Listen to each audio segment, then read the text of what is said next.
Saudara Komandan Kompi C di Batalion Tempat Mendiang Pradaluki Namo bertugas hari ini bersaksi dalam sidang pembuktian 4 terdakwa. Letu Rahmat jadi saksi ke-12 untuk 4 terdakwa, yakni Pratu Ahmad Ahda, Pratu Emiliano de Araujo, Pratu Petrus Nong Briansemi, dan Pratu Aprianto Rede Raja. Keempat terdakwa tersebut diduga menganiaya Pradaluki hingga berujung kematian. Mereka diancam hukuman 9 tahun penjara. Di awal kesaksiannya, Letu Rahmat mengaku melihat terdakwa Pratu Alan menganiaya Pradaluki dan Richard. Keesokan harinya saksi melihat banyak luka bekas penganiayaan di bagian punggung almarhum Pradaluki. Waktu saksi datang ke ruang staf intel, masuk. Siap, kami langsung masuk. Kami suruh langsung keluar semua. Oh, saksi masuk. Ada siapa saja di dalam? Siap, di situ ada Letnan Faisal, ada Letnan Lukman, ada Pratu Alan. Terus? Siap, di situ sama mohon izin almarhum dengan Prada Richard. Begitu saksi masuk, apa yang saksi lihat di dalam ini? Sedang ngapain mereka? Siap, waktu itu dicambuk sama Pratu Alan, kami langsung suruh panggil Pratu Alan. Kami suruh langsung, tidak ada lagi yang kumpul-kumpul di sini, pulang semua. Tidak ada yang pemukulan. Waktu datang ke staf ke rumah jaga tadi jam 9, keadaannya seperti apa itu yang almarhum sama Richard ini? Siap, waktu itu kami untuk keadaannya kami langsung tanyakan bagaimana. Kami cek kode fisiknya. Waktu itu kami langsung, karena kami lihat, langsung kami panggil Letda Erman. Enggak, itu tadi lihat fisik ya kan? Siap, lihat fisik. Gimana kondisinya? Waktu itu luka-luka. Dua-duanya? Siap, betul. Di mana luka-luka yang ada saksi lihat? Di punggung. Kami suruh angkat baju, kami cek. Sudah itu kami panggil Danton Kes, Letda Erman. Banyak enggak lukanya? Siap, banyak. Banyak ya? Siap. Sementara itu di tengah jalannya sidang Ibunda Pradaluki Namo tak kuasa menahan tangis saat mendengar kesaksian Komandan Kompi C di Batalion tempat putranya bertugas. Sang ibu mengaku tak sanggup membayangkan kondisi anaknya sampai akhirnya mengembuskan napas terakhir di RSUD Airamo, Agakeo. Ibu Pradaluki pun meminta Komandan Batalion serta Dokter Perwira di Unif Teritorial Pembangunan 834 Wakangamere Nagekeo bersaksi di muka sidang. Itu dia datang memperkenalkan diri sebagai dokter batalion. Apa yang waktu awal-awal dia jelaskan dokter Bambang Kamang? Dia hanya perkenalkan diri, terus habis itu dia kebanyakannya komunikasi kayaknya lewat HP dengan komandan. Pada sidang yang berlangsung hari ini, Bunda almarhum Pradaluki tak kuat mendengar kesaksian Letu Rahmat perihal penyiksaan yang dialami putranya. Sudah ada jurnalis Kompas TV nih, Putu Trisnanda, yang mengikuti jalannya persidangan hari ini. Putu, selamat petang. Putu, bisa Anda gambarkan kembali bagaimana kesaksian dari Danki Yonif Wakangemere, Letu Rahmat, yang kemudian membuat Ibunda Pradaluki menangis?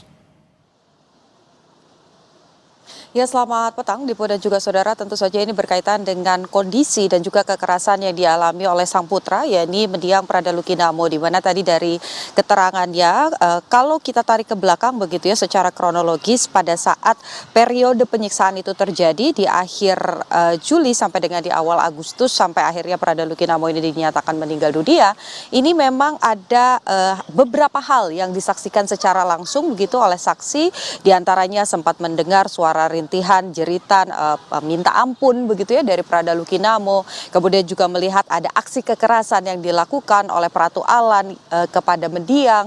Kemudian juga tadi sempat disampaikan bagaimana kondisi dari Pradaluki Namo pada saat berada di ICU, sudah menggunakan ventilator. Tentu bagi seorang ibu itu bukan hal yang mudah, Dipo dan juga saudara. Sehingga tadi ketika sidang berjalan kurang lebih selama 1 jam, di tengah-tengah sidang akhirnya Ibunda dari Pradaluki Namo ini memutuskan untuk keluar dari ruang sidang dan juga berhenti untuk mendengarkan keterangan saksi begitu.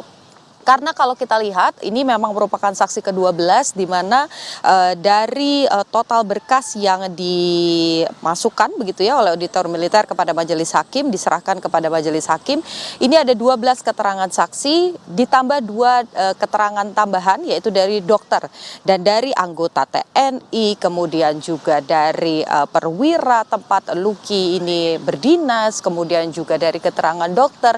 Tentu saja ini bukan hal yang mudah begitu bagi ibunda dari Pradana Luki Namo, sehingga akhirnya keluar dari ruang sidang menangis. Dan tadi satu hal yang disampaikan kepada kami di Polda juga Saudara, jurnalis Kompas TV, memang meskipun ini hal yang tidak mudah begitu untuk didengarkan kembali, tapi harapan dari ibunda Pradana Luki Namo itu hanya satu, bahwa terdakwa yang kemudian sudah berkali-kali disebutkan di dalam ruang sidang begitu ya, namanya disebut, perilaku kekerasan yang juga disebut oleh para saksi, ini bertanggung jawab atas apa yang dilakukan. Kemudian juga ada beberapa saksi tambahan yang diharapkan ini dihadirkan juga ke muka sidang oleh keluarga dari Pradana Luki Namo, khususnya oleh ibunda, yakni Komandan Batalion sebagai pimpinan tertinggi yang seharusnya mengawasi dan juga bisa menghentikan aksi kekerasan yang terjadi pada Pradana Luki Namo, dan juga dokter di batalion yang memiliki jabatan perwira begitu, sehingga harapannya karena mengetahui dari Pradana Luki Namo ini mendapatkan perawatan awal di batalion, kemudian dirawat inap di RSUD Air Ramo Nagekeo sampai dengan masuk ke ICU, ini selalu mengikuti bagaimana prosesnya. Jadi harapannya ketika mengikuti seluruh proses tersebut, maka dokter ini bisa memberikan keterangan apa sebenarnya luka yang dialami oleh Pradana Luki Namo. Karena ini akan berkaitan dengan unsur pasal yang didakwakan begitu ya kepada para terdakwa, di mana ada 3 unsur yang paling penting sebetulnya di Polda juga Saudara, ya ini ada kekerasan atau penyiksaan dilakukan oleh anggota militer dan berujung pada kematian. Kalau kita lihat bagaimana keterangan dari dokter sudah disampaikan begitu ya dari beberapa sidang di pekan lalu, bahwa memang utamanya kematian Pradana Luki ini disebabkan oleh infeksi, kemudian gagal ginjal dan kerusakan fungsi limpa yang dipengaruhi oleh infeksi dari luka-luka di sekujur tubuh Luki. Jadi yang diharapkan keterangan dari dokter yang dijadikan saksi tambahan ini bisa menguatkan keterangan-keterangan yang sebelumnya sudah disampaikan oleh 12 saksi dan juga 2 dokter yang dihadirkan ke muka sidang. Dipo. Kita nantikan hadirnya keadilan untuk keluarga almarhum Pradana Luki. Terima kasih atas laporan Anda, jurnalis Kompas TV, Niputu Tisnanda. Selamat bertugas kembali.